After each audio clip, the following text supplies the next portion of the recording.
Hey everyone, it's Steve Gonzer here. If you want to run faster, this video is for you pretty much. I'm going to talk about run form and the things that cause us to slow down.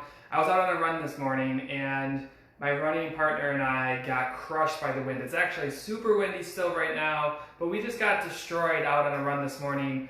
40-mile-an-hour headwinds, and we got through 10 miles though. It was awesome when we were done, but it got me thinking of things that slow us down. I've done this video probably last year. I did this video, but I think it's helpful to understand that if you want to run faster, when it comes to run form, it's an intrinsic thing. So this is going to be a pretty simple video. Real quick, if you want help with your run form, the next couple of days it expires, but we have a 20% off offer for our run analysis. You can find all the links in the post, somewhere in this post. But if you want us to help you with your run form, show you exactly what to work on, this is the perfect opportunity for you. So this is what I want to teach you though about today. So I'm just going to draw two big circles here. Hopefully they show up okay.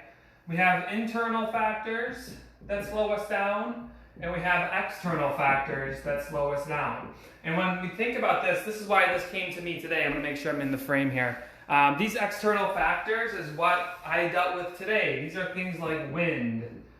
So if you're running into a headwind, you have a force that is working against you to run faster or to run any given pace. If you're in a 40-mile-an-hour headwind, it's pretty clear that it's going to try to slow you down. But you don't have any control over that unless you turn and run with the wind the whole time, which we tried to do as much as possible today.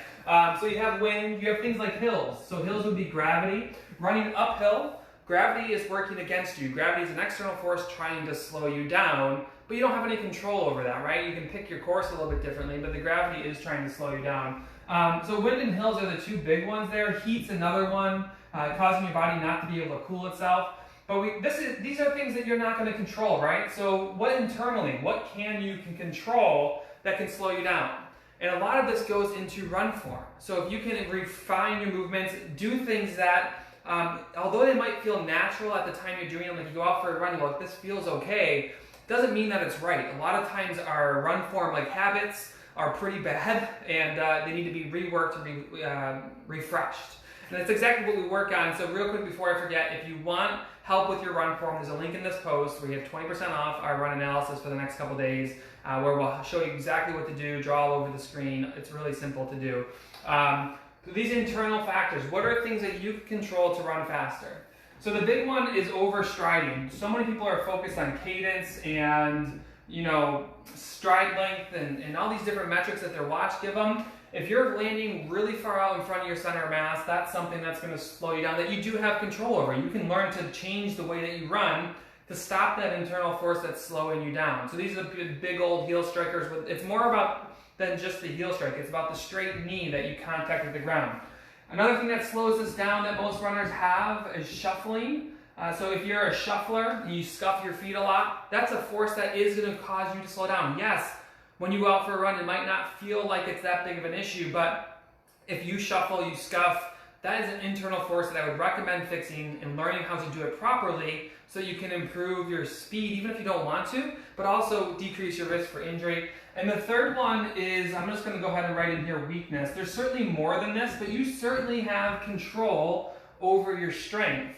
These three things are something that most runners struggle with, and too often we're concerned with like just buying a faster pair of shoes, a lighter, saving a couple ounces on our shoes, better clothing, all these things, when majority of the speed is just sitting right there. If you just go in and fix some of these things, you'll have some problems. When we talk about weakness, this is usually glutes. I like to use single leg exercises for this. Glutes and core are the two big areas that are missed when we're talking about these internal factors. Here's the deal though, if you want to get better at running, you want to feel looser, you want to stop being aggravated with a lot of injuries, you should take a look at your run form and know what to work on. Often people are just kind of guessing, they're on YouTube, like looking around, they're just mashing it all together. You want to work on one thing at a time. I talked about these in previous videos, your big rocks, the things that you should just check this one off, then check this one off, then this one. If you want help with this, we have our run analysis that pretty much lays out exactly what you can work on to improve, feel looser, feel more free out on your run so you don't feel so tight and bogged down. You can sign up for the analysis at any point, but this is the only time of the year we discount it by 20%.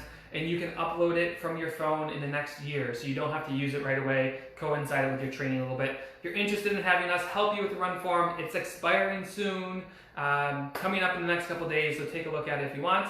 Go Bills, and I'll talk to you guys probably tomorrow when I go live again. Have a great day. Bye.